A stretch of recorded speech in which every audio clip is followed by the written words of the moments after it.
নমস্কার। ধর্মের আড়ালে চ্যানেল থেকে আপনাদের সবাইকে আন্তরিক শুভেচ্ছা জানাচ্ছি। আজকের বিষয় হলো পূর্বজন্ম। আমরা বলে থাকি যে পূর্বজন্মের কথা সহজে জানা যায় না। ঠিক কথা, সহজে জানা যায় না ঠিক, কিন্তু একেবারে অসম্ভব নয়।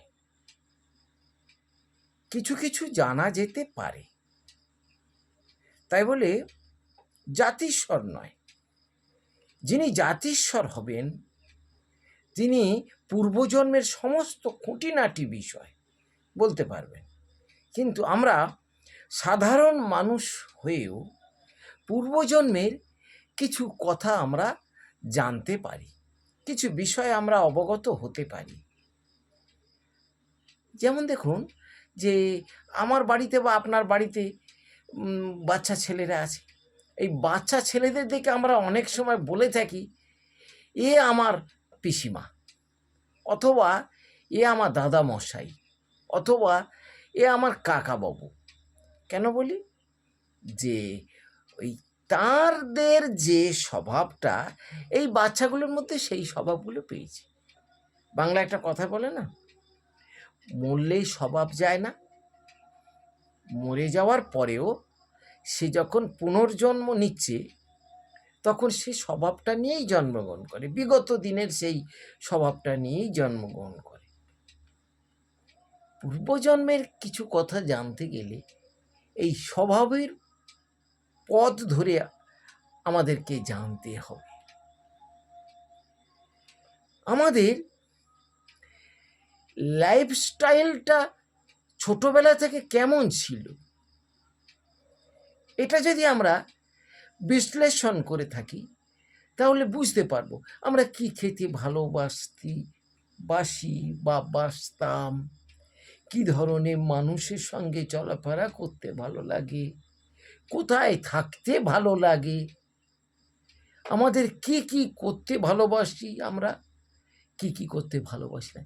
এ সবই যদি আমরা পুঙ্খানুপুঙ্খভাবে রিসার্চ করি, গবেষণা করি, নির্জন জায়গায় নিজের মনে যদি আমরা ভাবতে থাকি, তাহলে আমরা কিন্তু একটা মেসেজ পাব। সেই মেসেজের মাধ্যমে আমরা জানতে পারবো যে পূর্ব জন্মে, আগের জন্মে আমরা কি ধরনের মানুষ ছিলাম, আমরা কোন জনগোষ্ঠীর মধ্যে বাস করতাম, কোন পরিবেশের মধ্যে বাস করতাম, কোন টেস্ট নিয়ে আমরা বাঁচতাম। এই সবগুলো কিছু কিছু জানা যেতে পারে। আবার দেখবেন যে একটা মানুষের সঙ্গে হঠাৎ করে আপনার পরিচয় হয়ে গেল। এই হঠাৎ পরিচয়টা এত গাঢ় হয়ে গেল যে আপনি তার কথা ভুলতে পারছেন না, তিনি আপনার কথা ভুলতে পারছেন না। এটা কিন্তু এক জন্মের নয়। আপনাকে ভাবতে হবে উনি পূর্বজন্মে আপনার কেউ না কেউ ছিলেন। আমার জীবনের একটা ঘটনা আপনাদের ছোট্ট করে বলি, নাম স্থান পাত্র বলা যাবে না, একটা ঘটনা বলি ছোট্ট। এক ভদ্রলোকের সঙ্গে আমার আলাপ হয়, তার সঙ্গে কথাবার্তা হয় এবং হৃদ্যতা হয়, বেশ গাঢ় আলাপ। এক সময় তিনি বলেন যে তুমি আমার আগের জন্মে এই সেই সম্পর্কে ছিলে। আগের জন্মে আমরা কি করতাম মোটামুটি তিনি একটা আমাকে আভাস দেন। কেউ যদি বলে যে আগের জন্মে তুমি অমুক ছিলে তমুক ছিলে, আমি বিশ্বাস করব আর না আপনি বিশ্বাস করবেন? প্রমাণ তো চাই। বেশ, কিছুদিন পরে একদিন সকালবেলা ভদ্রলোক আমাকে ফোন করলেন, বললেন যে একটা মেয়ে 5 ফুট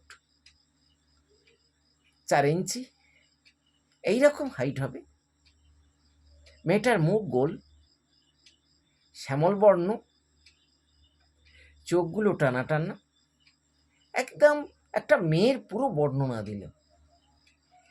সেই মেয়েটা এসে তোমার নাম করছিল আমার কাছে। তা আমি বলেছি যে তুমি ওই তার কাছে চলে যাও, সে অমুক জায়গায় আছে, সেখানে তুমি তার কাছে চলে যাও। তা ভদ্রলোক বলছেন, তুমি কি কোনো মেয়ের স্বপ্ন দেখেছো, এসে কি তোমার কাছে বলছে যে আমি এসেছি? বিশ্বাস করুন প্রিয় দর্শক, আমার গা শিউরে উঠছে, ভাবতে আমার অবাক লাগছে। হ্যাঁ, গত রাতেই আমি ঠিক এমন একটা মেয়ের স্বপ্ন দেখেছি। সে আমার কাছে এসে বলছে, আমি তোমার কাছে এসেছি। সেই মেয়েটা কে জানেন? আমার আগের জন্মের স্ত্রী। এভিডেন্ট বলছে। ভালো থাকবেন সবাই। নমস্কার।